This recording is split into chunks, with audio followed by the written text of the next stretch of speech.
Pelajaran Matematik Tambahan Tingkatan 5 KSSM, tajuk pengamiran, subtopik yang terakhir tentang isi padu janaan. Basically ini adalah salah satu aplikasi kamiran tentu.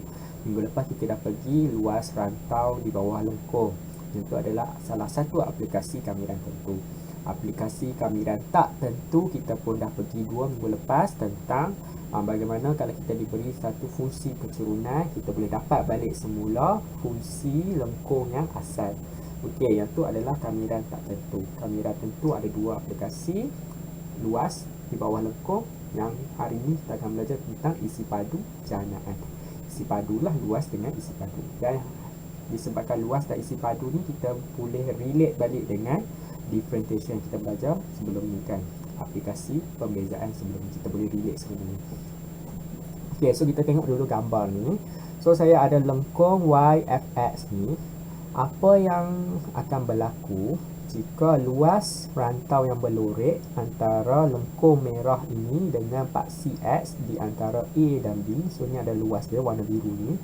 Dan kita kisarkan. Kisarkan tu maksudnya kita rotatekan, pusingkan 360 darjah. Dan kita dapati dia akan menghasilkan satu bongkah. Dia akan menghasilkan pepejal bongkah sebab kita pusing 360 darjah. Maksudnya dia berputar. Diputar keluar daripada kertas, masuk balik dalam kertas, masuk ke dalam kertas, ke belakang kertas ni dan kembali semula ke atas permukaan kertas. So dia akan berputar. So benda apa yang berputar? Benda lengkung rantau yang warna biru tu lah, rantau berlorek tu yang berputar. So kita dapati dia akan menghasilkan pepejal. So bila dia ada pepejal, kita bukan nak kira area, kita bukan nak kira luas, kita nak kira isi padu. Isi padu lah selalunya untuk pepejal. So macam mana kita nak kira isi padu? Kita boleh bahagikan pepejal tersebut kepada silinder-silinder kecil. Kan, silinder-silinder kecil. So ingat isi padu silinder. Isi padu silinder, dia punya formula dia adalah pi J kuasa 2 H kan. Luas darab tinggi. Luas darab tinggi. So luas bulatan darab dengan ketebalan dia lah, tinggi tu. Okey. So dekat sini kita kecilkan ataupun kita pisah-pisahkan kita punya bongkah kita itu kepada silinder-silinder yang halus. Okey, silinder-silinder yang halus yang diwakili oleh jarinya. Jarinya adalah Y sebab dia adalah melambangkan ketinggian kan, nilai Y dia tu.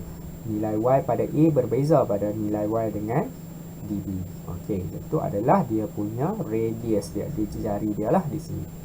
Lepas tu dia punya lebar dia ataupun kita kata ketinggian dia lah. Lebar ataupun ketinggiannya diwakili oleh delta X. Okey, delta X ni sangat-sangat nipis lah. Maka isi padunya ialah delta I untuk isi padu yang bongkah yang pertama dahulu. Luas darab tinggi kan, pi J kuasa 2 H. So kita masukkan pi tiada berubah. J kita sekarang ni adalah yi kuasa 2. H kita adalah delta X. Okey, yang ni adalah untuk isi padu bongkah yang kecil. So kalau kita nak cari keseluruhan bongkah, kita hanya summationkan dia, tambahkan semua. So I daripada 1 ke N pi yi kuasa 2 delta X. So kita tambahkan semua bongkah-bongkah kita, jumlahkan, maka kita akan dapat satu isi padu yang lebih kurang dekat dengan isi padu sebenar. So kalau kita nak cari isi padu yang sebenar, kita hanya letak had lah. Had delta X menghampiri kosong, di mana kita punya lebar silinder kecil kita tu semakin nipis, maka kuranglah yang wide gap ni kan. Gap kita ni akan berkurang sebab dia semakin rapat. Maka kita dapati dia akan menghampiri isi padu yang sebenar. Kita panggil isi padu bongkah janaan. Ataupun isi padu janaan pun dah okey lah. Isi padu bongkah janaan. Janaan tu sebab kita buat, bukannya dia asal dah ada. Kita janakan dia berdasarkan daripada lengkung yang 2D, kita putarkan dia jadi 3D. So yang tu kita panggil janaan lah, revolution. Revolution dalam bahasa Inggeris tu. Revolution. So kalau kita tadi yang minggu lepas, untuk area ataupun luas di bawah lengkung, kita punya formula dia berbentuk macam ni. Kita ada yi lepas tu delta x. yi delta x. Yang tu adalah untuk luas di bawah lengkung, di mana dia akan menjadi kamiran tentu integral a b y dx. Okey, maksudnya had dengan simbol sigma kita ni, simbol summation kita akan berubah menjadi simbol sigma leper kita ni, integral lah, simbol integral. S bermaksud sum, summa maksudnya summation lah. Kita tambahkan semua apabila delta x kita approach 0. Delta x kita ni menghampiri kosong. So dia akan bertukar simbol integral.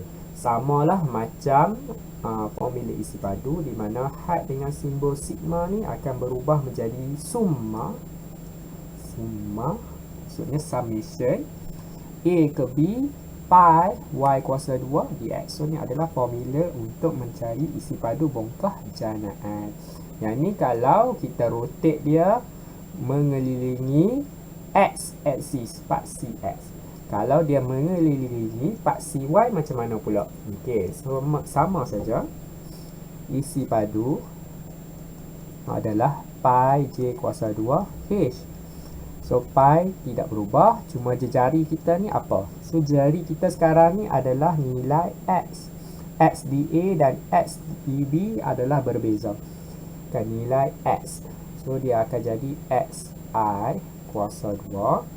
Kita punya lebar dia, lebar ataupun ketinggian dia dah jadi delta y. Sebab dia adalah delta y lah kat sini. Beza di y. So gabungkan dia akan jadi pi xi kuasa 2 delta y. So kalau kita nak cari isi padu keseluruhannya, kita kena summationkan dia. So jumlahkan semua, bongkar-bongkar kecil. Dan jika kita nak cari isi padu janaan yang sebenar, kita hadkan dia. Hadkan delta x tu menghampiri kosong, dan dia akan jadi formula seperti ini. Maka kita tahu bila gabungan had dengan sigma, dia akan membentuk summa a ke b pi x kuasa 2 dy. So dia akan membentuk kamiran tentu. So ni formula untuk isi padu janaan bongkah yang berputar mengelilingi y axis ataupun paksi y. Yang tadi mengelilingi paksi x. So yang ni adalah formulanya. Okay, so kita